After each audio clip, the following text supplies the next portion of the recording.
오늘 요나서 들어갈게요. 자, 요나는 여러분 너무나 1년에 몇 번씩 설교가 나오는 부분이라서 내용은 이미 여러분이 잘 알고 있다고 생각을 합니다. 요나는 이름 그대로 요나라는 사람이 기록을 한 성경이고, 읽어보면 이게 선지서인가? 그냥 뭐 역사 이야기나 자기 정말 간증 이야기나 역사 이야기 같다, 이런 선지서 종류하고는 좀 거리가 좀 먼 것 같다, 이런 생각이 좀 되어지죠.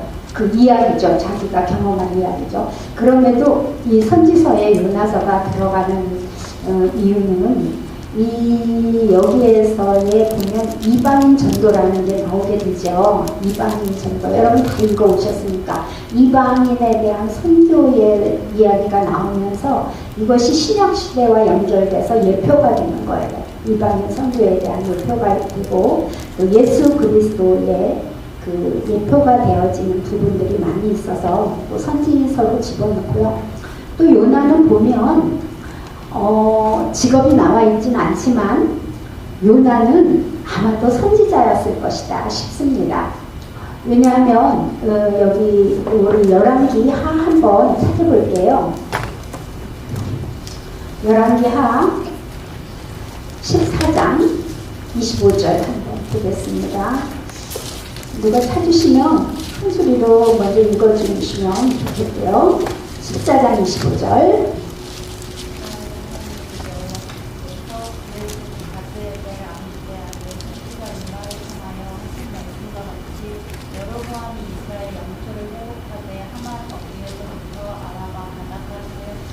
네, 여기에서 아미떼의 아들 선지자 요나라고 얘기를 해주고 있어요. 열왕기하에 선지자 요나라고 얘기를 했고, 요나가 어떤 예언을 했느냐면 여로보암 2세에게 당신 영토를 많이 확장해서 하맛 어기에서부터 아라라까지 사해까지 전부 영토를 확장할 겁니다 하는 예언을 했단 말이에요. 그러니까 선지자였어요. 요나는 이런 선지자 사역을 한 사람이었다라고 이해를 하시면 되고요.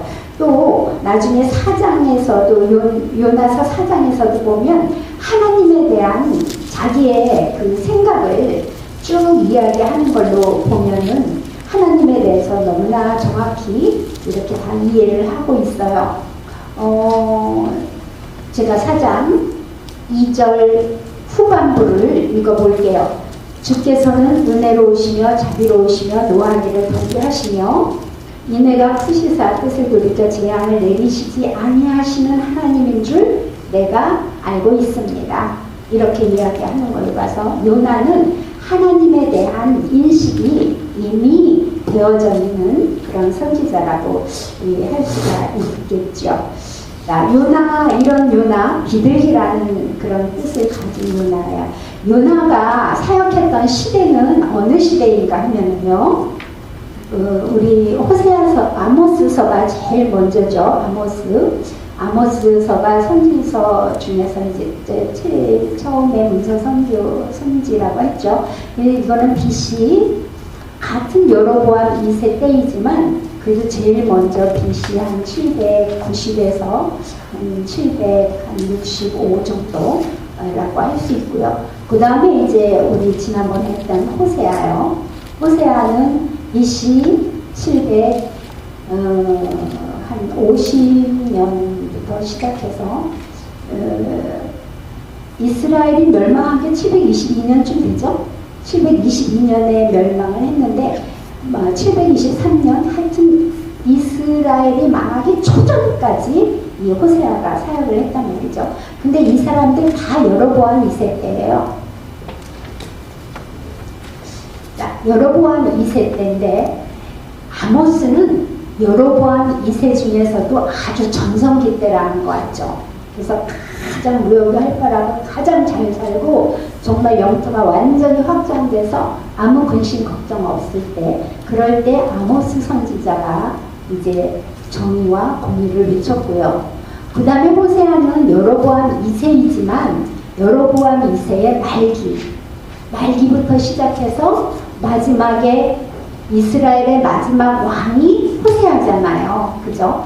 마지막 호세아 왕 마지막 말기 멸망하기 초전까지 일했던 사람이 이제 호세아란 말이죠. 그렇다면 요나는 아모스와 호세아 이 사이, 요 사이에 요나서가 있다 이렇게 보시면 됩니다.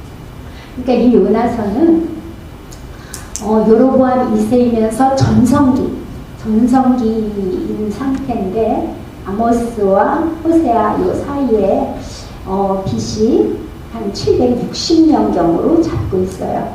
아모스 호세아 배경과 똑같은 사회적인 상황에서 이제 요나가 일을 하게 되었다. 그렇게 아시면 될 거예요.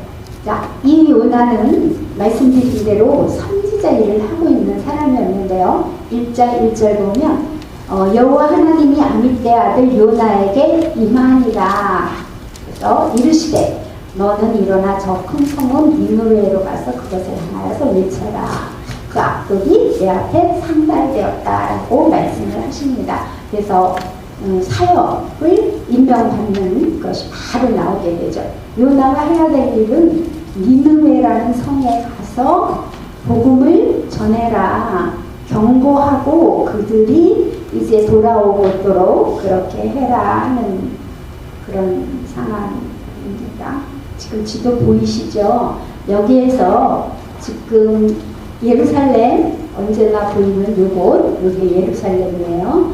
그 다음에 여기에서 이쪽 줄기를 보면 이렇게 돼서 유프라테스 강이 있고 그 다음에 티그리스 강이 이렇게 있어요.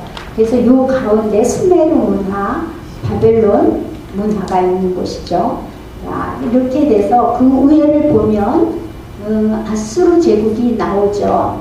요쯤에서 지금 아수르 제국이 되어 있는데요. 여기 니느웨 성이 나와 있나? 네, 니느웨 성이 요 티그리스 강이 주변에 여기 있을 거예요. 그렇게 하고 보시면 될 거예요. 요 니느웨는 아수르의 수도예요. 그런데 하나님께서 지금 너 여기로 가서 여기에서 경고하고 돌아오도록 이렇게 말씀을 전하라고 말씀하시는 거죠. 자, 아시는 바와 같이 요나가 그 명령을 거슬리고 얼굴을 피해서 다시스로 도망을 가게 된다는 거죠. 다시스는 여기에서 지중해를 건너서 이쪽으로 가서 이렇게 지중해 건너가면 스페인이 있잖아요. 스페인 또 포르투갈 있죠. 그 이베리아 본토죠. 그곳으로 도망을 가게 되는데 지금 어느 항구에 들어가느냐 하면은 요빠라는 항구에 갔네요.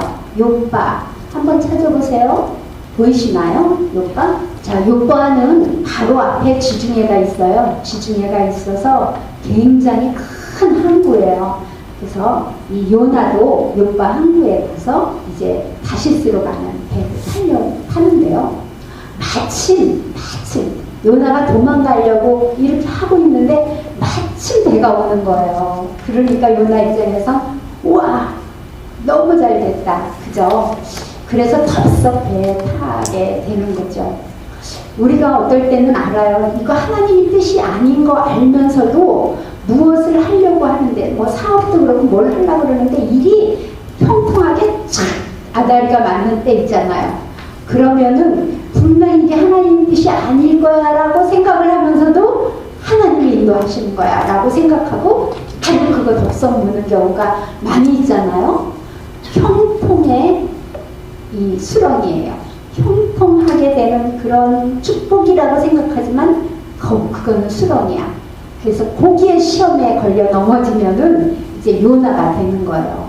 그래서 여러분 잘 생각하셔서 뭔가 이렇게 형통하게 잘 풀린다고 그게 하나님의 축복이라고는 절대 생각하지 말고 사탄도 그런 기회를 못 보고 있는 거죠. 그래서 지금 다시스로 도망을 하게 되는데 요나는 선지자인데도 불구하고 우리 하나님의 속성 중에서 우리 6가지 배웠던 거 있잖아요. 그 중에 하나를 전혀 모르고 있는 것 같아. 하나님의 속성 기억나시죠? 1번 하나님은 주권자이다.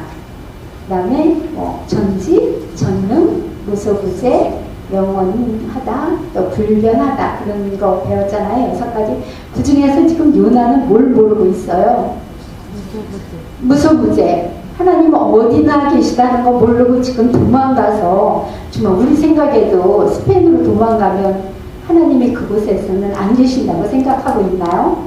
시편 139편 보면 내가 새벽 날개를 펴서 바다 끝에 가도 거기서도 하나님이 계시다고 그랬잖아요. 새벽 날개 길게 펴고 바다 끝으로 가서 숨어도 거기서도 하나님이 계신데 스페인 다시스에 하나님이 안 계시겠어요? 참 어리석은 선택이지만 요나가 그런 선택을 하죠. 요나가 이렇게 니느웨 성으로 가고 싶어 하지 않는 이유는 여러분 잘 알고 있잖아요. 그죠? 왜 안 가려고 해요?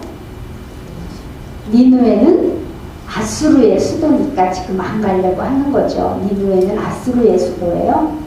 그러니까 이 요나는 지금 여로보암 2세에 아수르가 약화되어 있는 때라고 그랬잖아요.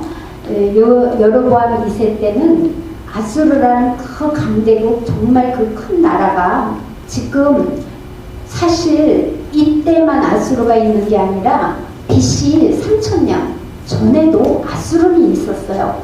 2000년, 3000년 전이면 아주 고대잖아요. 그런 고대 시대에도 아수르는 있었는데 이 아수르가 계속 훌륭한 왕이 나오면 붕, 그러다가 또 그런 왕이 죽고 그러면 또 약화되고 또 훌륭한 왕이 나오면은 힘이 강해지고 이게 계속되면서 고대 아수르가 있었고 그 다음에 중세 아수르가 있었고 지금 이거는 신아수르예요. 신아수르란 말이죠. 근데 이 신아수르도 사실 지금은 너무 힘이 없고 이 주변에 아라랏이라는 나라가 계속 아수르를 침범하기 때문에 자기가 먹었던 다메섹도 다 내주고 이렇게 여로보암 2세한테 내주고 이렇게 와서 고통을 당하고 있는 때이지만 또 이전에 한때는 힘이 조금만 강성하면 한때는 바로 이스라엘 예루살렘으로 유다로 내려오고 이스라엘로 내려와서 이 사람들을 괴롭혔던 나라가 아수르예요. 그래서 예를 든다면 여로보암 2세의 아버지가 누구냐 하면 예후라는 사람이었잖아요. 예후, 여호와스, 그 다음에 여로보암 2세잖아요. 근데 이 예후 때 한 일이 뭐예요? 예후, 그럼 예리한 칼이다 이렇게 생각하라고 했잖아요. 예후는 아합의 일족을 다 죽이고 처단하고 그 다음에 또 남쪽으로 가서 남유다로 가서 아하시아와 그 일가를 또 다 죽이고 그래서 아합과 이사벨의 식구들을 다 죽이는 공로를 세워서 하나님께서 그걸 보시고 예후를 왕으로 임명해 주는 거잖아요. 그래서 왕이 된 사람인데 그렇게 하나님으로부터 칭찬받고 너의 열심을 내 마음과 같다고 말씀하셨는데 바로 예후가 어떻게 되느냐 하면요. 그 다음부터 바로 그 다음 절에 보면 나라가 쪼개지고 잘라진다고 해요. 그러니까 예후가 그렇게 해서 왕이 됐는데도 사람의 마음을 믿을 수가 없어서 왕이 되고 보니까 백성들하고 융화를 해야 되고 그들의 신앙을 아주 바알 신앙을 인정해주고 이래야지 내가 왕으로서 사람들과 유지가 된다 이런 생각 때문에 여로보암의 행위를 그대로 따라가면서 정치를 하게 돼서 그래서 하나님으로부터 굉장히 이제 실망을 준 그런 왕인데 이 예후가 말이에요. 왕이 된 다음에 그 아람 나라 바로 위에 있던 아람 나라가 쳐들어오게 되니까 하나님께 기도하는 것이 아니라 아수르로 가요. 그래서 아수르의 그 살마네셀 2세라는 그 왕에게 가서 갈 때 빈손으로 가는 게 아니라 조공, 금잔, 은잔 이런 거 다 성전에 있는 거잖아요. 그런 걸 다 갖고 가서 이 아수르 왕에게 바쳐요. 이 아수르 왕에게 바치고 구해달라고 합니다. 근데 사실 아수르는 이 다음에 나온 때 보지만 굉장히 간교한 나라라서 받아 먹을 걸 먹고 도와주지는 않는 그런 나라란 말이죠. 그래서 그때 예후가 그 조공품을 가지고 갈 때 백성들에게서 끝까지 세금을 다 걷어서 그걸 마련을 하거든요. 그래서 이 백성들의 마음은 그 아수르에 대한 미움, 그것이 아주 가득 차 있고 항상 아수르가 언제 우리나라에 쳐들어올지 모른다는 생각을 가지고 있는 그런 상황에서 지금 요나를 지금 아수르의 수도인 니느웨에 가서 저들에게 하나님의 말씀을 전하고 그 니느웨 성이 구원받게 해라고 하니까 요나 입장에서는 절대 그걸 할 수가 없는 거죠. 그렇게 할 수 없는 거죠. 그래서 요나가 가기를 싫어한다. 그렇게 이제 나오고 있습니다. 사실 이때 요나뿐 아니라 이스라엘 모든 사람들에게 있는 생각은 무슨 생각이냐면 우리는 그렇게 우상을 섬기고 뭐 여기에서 잘 먹고 잘 살기 위해서 하지만 그래도 우리는 여호와 하나님을 섬기고 그 여호와 하나님은 우리나라를 선택했어. 우리는 선민이야 하는 선민의 의식이 굉장히 가득 찬 그런 시대잖아요. 그런데 이 말하자면 이 요나에게 이 니느웨에 가서 그 나라도 구원해라 하는 말씀은 아무리 하나님 말씀이라도 선민의식을 가지고 있는 이 사람에게는 이 선민을 나누기 싫은 거죠. 저 사람도 하나님을 믿고 구원받는 것은 원하지 않아요. 그 사람들이 아수르라는 그 나라가 구원을 받는다는 건 너무 기분 나쁜 거 우리로서는 선민의 대열에 같이 낀다는 것은 왜냐하면 전 세계에서 이제까지 역사상 가장 포악하고 악독한 나라가 김일성 같죠? 그런 나라가 징기스칸 아니면은 아수르예요. 근데 아수르는 얼마나 악독한 나라였느냐면 얼마나 그래서 성경에 나옴에도 보면 그 성을 니느웨를 피해 성이라고 그렇게 얘기를 하거든요. 여기 보면은 요 그림 보세요. 이게 무슨 그림 같아요? 사람이 이렇게 돼갖고 이렇게 양쪽에 매달려 있잖아요. 이게 사람을 산채로 이렇게 묶어가지고 가죽을 벗기는 거예요. 이만큼 뭐 반란이라든지 자기들이 쳐들어가고 그 나라의 이제 귀족들 이런 사람들을 이렇게 매달아 놓고 가죽을 그대로 벗기고 사람을 이렇게 각을 떠서 죽였대요. 그리고 아수르가 쳐들어가면 그 나라는 전부 다 불태워지고 살아남는 사람이 없을 정도로 그렇게 아주 포악한 그런 나라라는 말이죠. 이렇게 무서운 이 나라가 하나님의 말씀을 듣고 구원을 받는다는 거, 그거 요나는 너무나 마음이 상하고, 또 한편에서는 만약 이 나라가 구원을 받았어. 그러면은 이 나라가 언젠가 또 부흥기가 오잖아요. 전성기가 오잖아요. 그러면은 반드시 자기 나라를 쳐들어오고 다시 세력을 내어서 이집트로 갈 거는 그냥 불보듯 뻔한 일이잖아요. 그러니까 이 요나는 너무 싫은 거예요. 그게 그렇게 할 수 없는 거죠. 그래서 요나가 이거를 이제 안 가겠다고 얘기를 하는데, 여러분 같으면 그런 상황에서 아멘 주여 제가 가겠습니다 그렇게 할 수 있을까요? 우리나라가 위기를 당할 것을 알면서. 또 저 같으면 무섭기도 했을 것 같아요. 굉장히 무서울 것 같아요. 아수르에 가서 말씀을 전한다는 게, 사실 우리 아모스 같은 사람은 동족인 유다에서 동족인 이스라엘에 가서도 말씀 전하다가 그렇게 다 죽어서 내려오잖아요. 그런데 하물며 얼마나 이 아수르가 무서운 나라고 힘이 센 나라인데, 여기 보세요. 요거는 지금 이 왕이 있죠. 이 왕, 이게 살마네세 2세예요. 2세인데 지금 여기에다가 머리를 굽히고 막 머리를 거의 땅바닥에다가 코잡으면서 엉덩이는 하늘로 치닫고 있는 이 사람이 바로 누군가 하면 예후예요. 그 칼잡이 예후가 아수르 왕한테 가서 지금 이렇게 하고 있는 거예요. 갖가지 조공을 다 바치면서. 이런 구조들이 지금 보여주는 이런 구조들이 어디서 아수르 어디에 이게 보관되어 있느냐, 이런 구조가요 22,000개가 된대. 26,000이나 27,000개가 되는데, 이 아수르 사람들은 자기들이 전쟁하는 그 모든 과정을 다 이렇게 부조로다가 서편으로다가 만들어 놓고 거기 이제 세기 글자로다가 전부 다 기록을 해놨는데요. 아마도 이 그림은 히스기야일 거예요. 이 아수르 사네립 바로 전에니까 살만해서 3세인 것 같네요. 이게 이제 그 히브리 왕 히스기야가 조공같이 들어오는 거예요. 그래서 이 서판에는 이 히스기야도 자기들하고 겨루어서 자기들이 정복했다고 이렇게 기록이 돼 있어요. 우리 성경하고 이 부분은 조금 다르죠. 근데 여기에 아마 사람들 다 이런 이 아수르 사람들의 성격이나 이런 걸로 봐서 그렇게 기록을 했을 것이다라고 얘기를 하는데, 여기 지금 보세요. 아수르가 지금 여기 회색 칠을 한 거 있죠. 이게 전부 지금 아수르 땅이에요. 굉장히 크잖아요. 이 아수르 땅인데 여기 예루살렘 여기요. 여기만 지금 독립해서 지키고 있는 거지. 이게 전부 다 아수르 땅이거든요.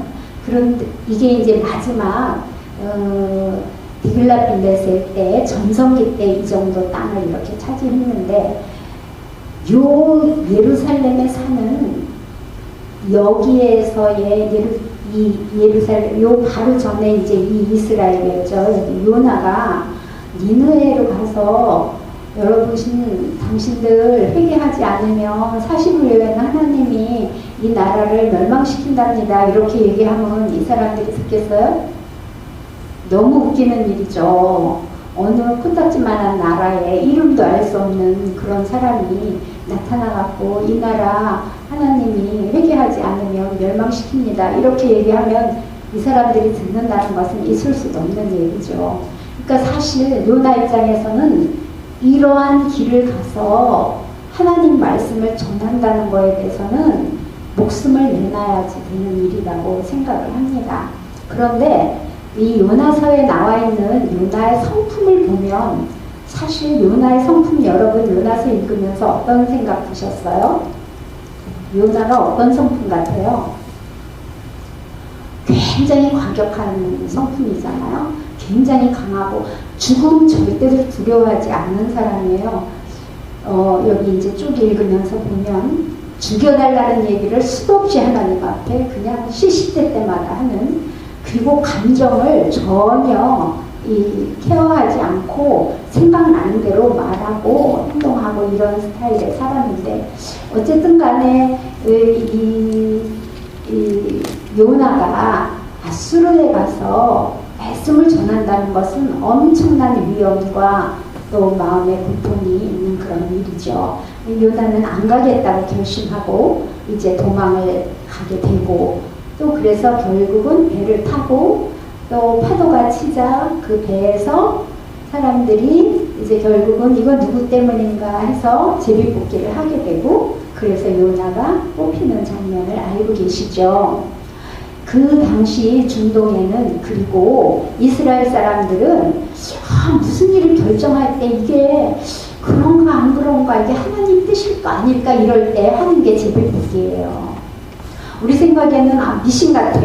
뭐 하다 안 되면 동전 갖다 놓고 뭐 이거 앞면이야 뒷면이야 이것처럼 그렇게 느끼잖아요. 그런데 잠언 16장에도 보면 인간이 제비를 뽑으나 이를 결정하시는 이는 여호와 하나님이시다. 그래서 이 당시에 제비 뽑기를 하는 거는 이제 우림과 둠빔도 마찬가지로 그런 거는 하나님의 뜻을 물을 때 늘 사용되어진 도구죠. 그래서 제비 뽑기를 했고 요나가 이제 짓게 됐죠.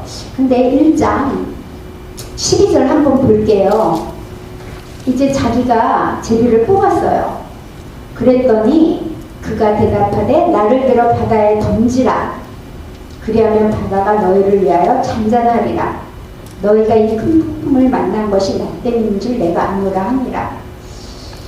대단하지 않아요? 자, 여러분이 지금 이 자리에 이 상황이라고 생각해 보세요. 자기가 제비 뽑혔어요. 그러면 여러분 나를 바다에 던지시오 이렇게 하겠어요?